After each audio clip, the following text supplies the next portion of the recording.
السلام علیکم، UNN کے ساتھ میں ہوں اکثر شیخ۔ سب سے پہلے شامل کریں گے نیوز ہیڈ لائنز۔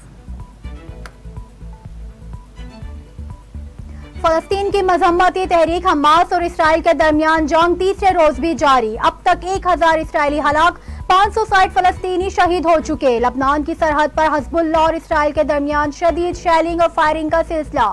اسرائیلی وزیر دفاع کا کہنا ہے کہ لبنان کی سرحد پر مزید فوجی تعینات کر دیے گئے۔ حماس کا اسرائیلی آرمی اور پولیس اہلکاروں کی بڑی تعداد کو ارغمال بنانے کا دعویٰ۔ اسرائیلی فضائی حملوں میں غزہ میں ایک اور مسجد بھی شہید ہو گئی۔ سیکیورٹی فورسز کا سوپ کے علاقے سب بازا میں آپریشن۔ ISPR کے مطابق سیکیورٹی فورسز اور دہشت گردوں کے درمیان فائرنگ کے تبادلے میں 5 دہشت گرد جہنم واصل۔ آپریشن کی قیادت کرنے والے میجر سید علی رضا شاہ اور حوالدار نثار احمد مقابلہ کرتے ہوئے شہید ہو گئے۔ ISPR کا کہنا ہے پاکستان کی سیکیورٹی فورسز بہادر جوانوں کی مکروز ہے اور ان پر فخر کرتی ہے۔ Supreme court practice and procedure act کے خلاف کیس کی سماعت۔ چیف جسٹس قاضی فائز عیسیٰ نے ریمارکس میں کہا، آئین و قانون چیف جسٹس کی خواہشات کے تابع نہیں ہے۔ اگر ایسا ہوا تو یہ آئین کی بالادستی اور قانون کی حکمرانی کے لیے تباہ کن ہوگا۔ ہم ماسٹرز نہیں بلکہ آئین اور عوام کے نوکر ہیں۔ چیف جسٹس کو آئین و قانون سے آگے نہیں بڑھنا چاہیے۔ چیف جسٹس نے کہا باقی وکلا کو کل 11:30 بجے سنیں گے، سماعت ملتوی۔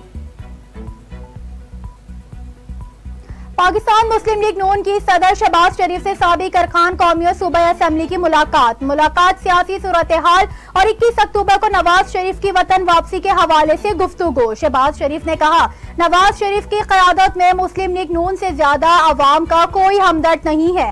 نواز شریف کا سنہرا دور انشاءاللہ پھر واپس آ رہا ہے۔ نگراں وزیر اطلاعات مرتضی سولنگی کہتے ہیں، سابق وزیر اعظم کو جو سیکیورٹی ملتی ہے وہ دیں گے۔ نواز شریف کی گرفتاری اور ضمانت کا معاملہ عدالتوں پر چھوڑ دیں۔ ہم ہر سیاسی سرگرمی کی اجازت ہوگی جس میں نواز شریف بھی آتے ہیں، عدالتیں طے کریں گی نواز شریف کا اسٹیٹس کیا ہے۔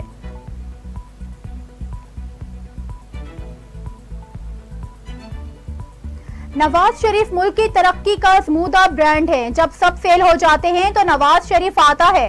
لاہور کے تنظیمی عہدیداروں اور کارکنوں سے ملاقات میں مریم نواز کی گفتگو، کہتی ہیں، اللہ کے کرم سے نواز شریف ایک بار پھر سب ٹھیک کریں گے۔ نواز شریف کی ٹیم میں ایک سے ایک قابل، دیانتدار اور عوام کا خادم شامل ہے۔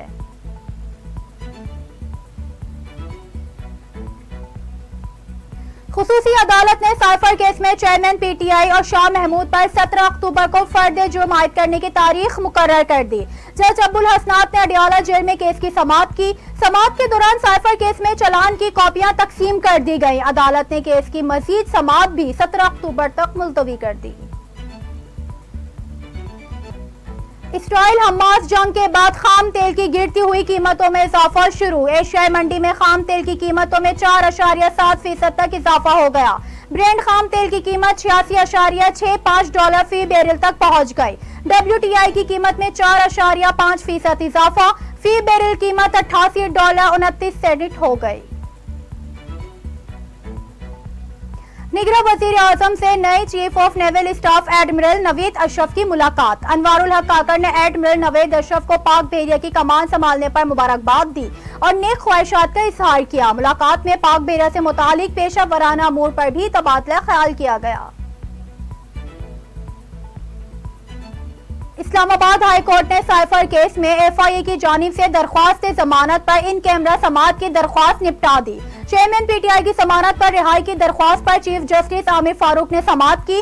عدالت نے کہا، وکلا کی جانب سے حساس دستاویزات کی نشاندہی پر صرف اس حد تک عدالتی کارروائی ان کیمرہ ہوگی۔